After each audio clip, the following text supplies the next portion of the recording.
বন্ধুরা, এই গরমের মধ্যে শরীর সুস্থ রাখতে হলে একদম হালকা পাতলা তেল মশলা কম করে খাওয়া উচিত আমাদের প্রত্যেকেরই।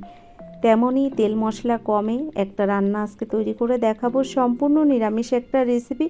আপনারা আমার সম্পূর্ণ ভিডিওটি দেখুন, আশা করছি আপনাদের ভালো লাগবে। নমস্কার বন্ধুরা, আশা করি হয়তো সকলেই ভালো আছেন। টিআর হোম কিচেন থেকে আজকে নিয়ে এলাম মুগ ডালের জল বড়া একটা রেসিপি। আর এই রান্নাটা আমার কাকিমার হাতের স্পেশালি একটা রান্না। কাকিমা যদিও আজ আমাদের মধ্যে নেই, তবে তার হাতের এই রান্নাটা আজকে আমি আপনাদের সঙ্গে শেয়ার করছি। 100 গ্রাম মুগ ডাল দেখুন ভালো করে পরিষ্কার জলে 3 থেকে 4 বার ধুয়ে 1 ঘন্টার জন্য ভিজিয়ে রেখেছিলাম।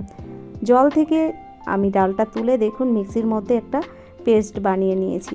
স্মুথি একটা পেস্ট আমি এখানে তৈরি করে নিয়েছি। এর মধ্যে দেখুন একদম অল্প পরিমাণে একটু নুন মিশিয়ে আমি ডালটাকে সাইড করে রেখে দেবো। এদিকে দেখুন গ্যাসের উপর একটা কড়াই গরম বসিয়ে দিয়েছি। কড়াইটা গরম হয়ে গেছে, এর মধ্যে দিয়ে দিলাম 2 চামচ পরিমাণে সাদা তেল। একদম অল্প তেলেই রান্নাটা করব।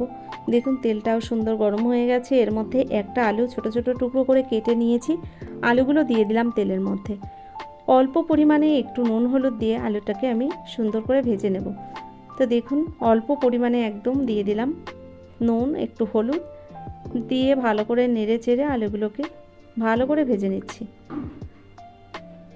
তো দেখুন আলুগুলো ভালো ভাজা হয়ে গেছে।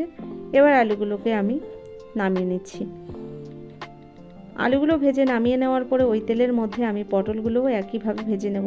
তো আপনারা দেখেছেন প্রথমেই দেখিয়ে দিয়েছিলাম আমি আলু, পটল, টমেটো এগুলো সব কেটে গুছিয়ে নিয়েছি। পটলটাকে খোসা ছাড়িয়ে দেখুন আমি লম্বা লম্বা করে কেটে নিয়েছি। দেখুন পটলের মধ্যেও আমি অল্প পরিমাণে নুন আর হলুদ দিয়ে দিলাম। পটলগুলো বেশ ভালো করে ভেজে নেব। তো বন্ধুরা, এই গরমের মধ্যে মাছ মাংস খেতেও ভালো লাগে না, এরকম মাঝে মধ্যে নিরামিষ রান্না হলেও বেশ ভালোই লাগে খেতে। আর এই রান্নাটা তো অসাধারণ হয় খেতে, একদম তেল মশলা কমের মধ্যে ভীষণই ভালো হয় খেতে। দেখুন আমি পটলগুলোকে বেশ ভালো করে ভেজে নিয়েছি। পটলটাকে ভেজে এবার আমি নামিয়ে নিচ্ছি। পটলটা ভেজে নামিয়ে নেওয়ার পরে ওই তেলের মধ্যে দেখুন দিয়ে দিচ্ছি আমি একটা তেজপাতা, তার সঙ্গে দিয়ে দিলাম 1/2 চামচ গোটা জিরে ফোড়ন। তেজপাতা জিরেটাকে একটু তেলের মধ্যে আমি ভেজে নিচ্ছি দেখুন। আর তেলের পরিমাণটা আপনারা দেখেই বুঝতে পারছেন একদমই অল্প পরিমাণে রয়েছে দেখুন। তো ফোড়নটা বেশ ভালো ভাজা হয়ে গেছে। এবার এর মধ্যে দিয়ে দিলাম 1 চামচ আদা বাটা। আদা বাটাটা দেওয়ার পরে দিয়ে দিলাম একটা টমেটো কুচি আর 5টা কাঁচা লঙ্কা দিয়ে দিলাম। ভালো করে নেড়ে চেড়ে মশলাটাকে একটু ভেজে নিলাম। তার মধ্যে দেখুন দিয়ে দিচ্ছি এবার পরিমাণ মতো নুন হলুদ, তার সঙ্গে দিয়ে দিলাম 1/2 চামচ জিরের গুঁড়ো আর দিয়ে দিলাম 1/2 চামচের থেকে কম রয়েছে ধনিয়া গুঁড়ো। অল্প পরিমাণে একটু জল দিয়ে মশলাটা আমি কষিয়ে নিচ্ছি দেখুন। তো বেশ ভালো করে মশলাটাকে আমি কষিয়ে নেব। মশলাটাকে কিছুক্ষণ কষিয়ে নেওয়ার পরে এর মধ্যে দিয়ে দিলাম নিরামিষ রান্না যেহেতু 1 চামচ পরিমাণে চিনি দিয়ে দিলাম। নিরামিষ যে কোনো রান্নার মধ্যে একটু চিনি না দিলে কিন্তু খেতে ভালো লাগে না। তো দেখুন স্বাদটাকে বাড়িয়ে দেওয়ার জন্য আমি 1 চামচ চিনি দিয়েছি, তার মধ্যে ভেজে রাখা পটল আর আলুটা দিয়ে দিলাম। বেশ কিছুক্ষণ ভালো করে কষিয়ে নিয়েছি মশলার সঙ্গে। এবার দিয়ে দিলাম পরিমাণ মতো জল, তবে জলের পরিমাণটা একটু বেশিই দিয়েছি। এদিকে ঝোলটা ফুটতে ফুটতে আমি যে ডালটা বেটে রেখেছিলাম ডালটা দেখুন হাত দিয়ে বেশ ভালো করে ফেটিয়ে নিচ্ছি। এই ডালটা যত ভালো ফেটানো হবে তত কিন্তু বড়াগুলোও সুন্দর ফুলবে। তো দেখুন ততক্ষণ ঝোলটা সুন্দর ফুটে উঠেছে। এবার গ্যাসের ফ্লেমটাকে আমি মিডিয়াম হিটে রেখে ছোট্ট ছোট্ট আকারে বড়ার শেপগুলো বানিয়ে ঝোলের উপর ছেড়ে দিচ্ছি। আর এগুলো ঝোলের উপর এভাবেই ছেড়ে দিতে হবে।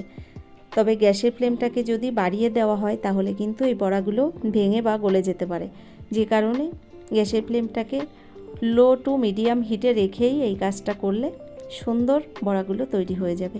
তো দেখুন এভাবে আমি বড়াগুলো সব ঝোলের উপরে বানিয়ে দিলাম। ঝোলের মধ্যে বড়াগুলো দেওয়ার পরে এবার ঢাকনা বন্ধ করে আমি 3 মিনিটের জন্য ঢেকে দেব।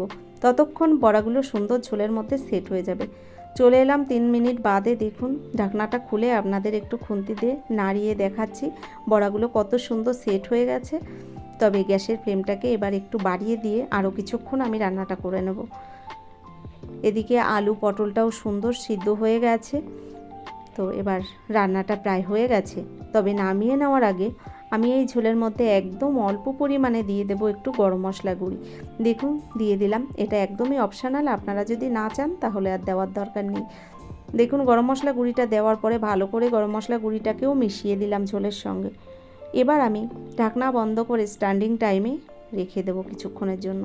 তবে গ্যাসটা বন্ধ করে দিয়েছি আর রান্নাটা অলমোস্ট হয়ে গেছে।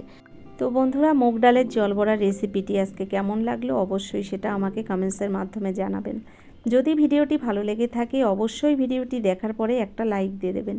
আর যারা এখনও চ্যানেলটিকে সাবস্ক্রাইব করেননি অবশ্যই আমার চ্যানেলটিকে সাবস্ক্রাইব করে আমার ভিডিওর পাশে থাকা বেল আইকনটি ক্লিক করে নোটিফিকেশানটা অল করে দেবেন। তাহলে আমার ভিডিও আপলোড করার সঙ্গে সঙ্গে তার নোটিফিকেশানটা আপনার কাছেই পৌঁছে যাবে। আপনি অতি সহজে টাইম মতোই ভিডিওটা দেখে নিতে পারবেন। এছাড়া ভিডিওটি যারা ফেসবুক থেকে দেখছেন অবশ্যই আমার পেজটাকে ফলো করবেন। তো এই গরমে শরীর সুস্থ রাখতে হলে এভাবে একবার হলেও বানিয়ে নিন এই রেসিপিটি। ধন্যবাদ। আজকের মতো পরবর্তী ভিডিও নিয়ে হাজির